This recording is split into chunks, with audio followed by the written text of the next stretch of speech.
English phrases into mathematical phrases. Okay, we have here number 1, the sum of s and y divided by 4. So what's the meaning of this, the sum of s and y? We know that the sign of sum, that is positive. So we're gonna write s plus y. So we're done with this one.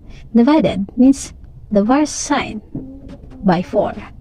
So we're done with number 1. Next, number 2, the sum of a and 5. The same with number 1. So we're gonna write a plus 5. Next, 11 times the sum of a and b. So 11. So we're gonna write 11 times. We know that times, that is multiply. So we can use close and open parentheses for this one. So the sum of a and b again. Okay, that is a plus b. Okay, we're done. It's your turn, number 4 and number 5. Thank you.